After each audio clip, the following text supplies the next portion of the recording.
My name is Kenya Velez, and this is my last speech of this class. I'm pretty excited to be finishing. Um, Today I'm going to talk to you about the bystander effect. I'd like to begin with giving you a scenario. It was 3 a.m. on March 13th in 1964, and Kitty Genovese was on her way home to her Kew Gardens apartment. This was the same route she took every day after work. She had reached for her keys in her purse and suddenly heard footsteps behind her, when a man began to repeatedly stab her in the back. As she tried to run away, she screamed for help. As 38 of her neighbors listened, Kitty Genovese was raped, stabbed, and murdered on the footsteps of her apartment building. One neighbor even took the time to open his window and scream, "Leave her alone." He then closed his window and went back to whatever he was doing. Kitty Genovese laid there, waiting for someone to help her, but no one ever came to her aid. And the assailant returned. He came back to finish the job he had begun. He again repeatedly stabbed her until she died. This all happened while people stood by and watched it happen. This report was in the 2004 edition of the New York Times. The report was called Kitty, 40 Years Later, written by Jim Ransinger. The story was written to remind New Yorkers of the crimes that are taking place right in front of our eyes when no one takes action. Every day, murders like this happen, kidnappings like this happen, and people that can come in and help someone never take the step forward. I know that in my survey, many of you have seen an accident happen, and one of you has even been in a potential kidnapping incident and was very lucky to get away. Unfortunately, this is not the case for millions of people around the world. I ask that as you listen to my speech, you think about your loved ones and about yourself and how much you would like to be protected from harm. Then I would like you to think about the bystander effect and what it is and how it affects the person in a time of crisis. By doing this, I would hope to persuade you to change your mind in these kinds of situations. And I would hope that you would learn to jump into action and help a person in need. I'm going to begin by explaining what the bystander effect is. The problem we face in most cases of dangerous situations is that people tend to walk right by, listen, and watch without getting involved. In 1968, Bibb Lantane and John Darley conducted a study called the bystander apathy. This study was on the bystander effect and how people react in emergency situations by being given various stimulants. The study identified that the bystander effect was the disposition of a person's reaction when there is more than one person present. As you can see in the table I have added in my presentation, when there's more than one person present, we tend to respond slower than as if we were alone. Basically, we tend to choose our reaction based on the people around us. The study also identified that people, if they viewed themselves in danger, they would react differently. In one of the experiment groups, a bunch of strangers were placed in a room. The room began to fill with smoke. 75% remained calm and stayed in their seats. Only 10% reported the smoke, and 9% never even reacted. This is what happens when we get into a dangerous situation and when we see someone else experiencing this danger. I would like to explain to you how we fall into that bystander effect. In situations of danger or emergency, we tend to look for a more qualified person to get involved. We tend to look for the police officers, the doctors, the people that we think should react. In most situations, these people are not available. We're actually the first person there. And since we're the first person there, we should be the first to react.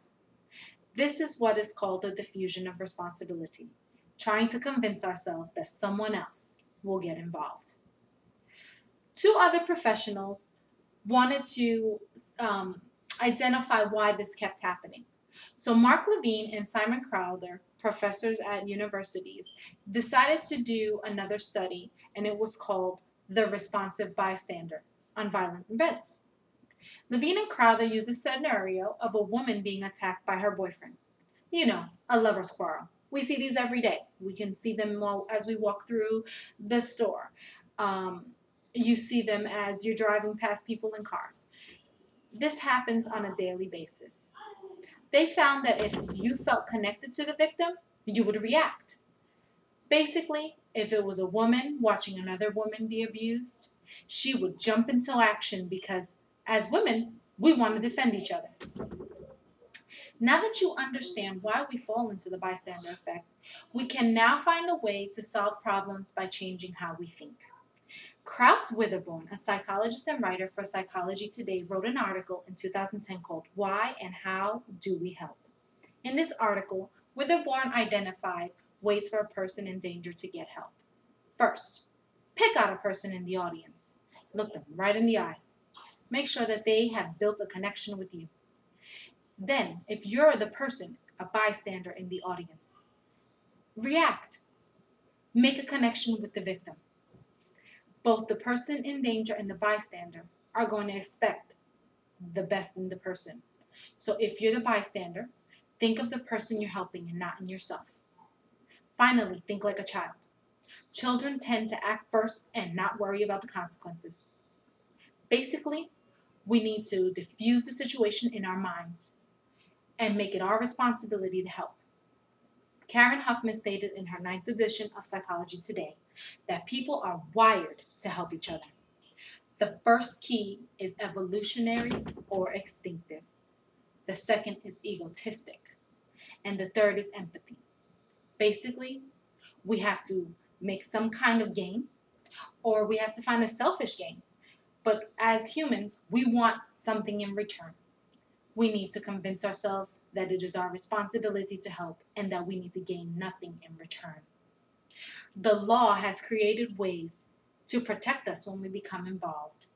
According to my survey, like most of the world, many of you knew what the Good Samaritan law was. A few of you knew that it was in place to protect doctors and public servants as they helped if someone was hurt. But what you did not know is that there is more to this law. The Good Samaritan Act was adopted in 2004 in the state of Florida, right here where we live. And the law identifies a Good Samaritan as a person who renders aid in an emergency voluntarily. That means it is not your job. You do it because you want to help, you feel the need to help, and you jump into action.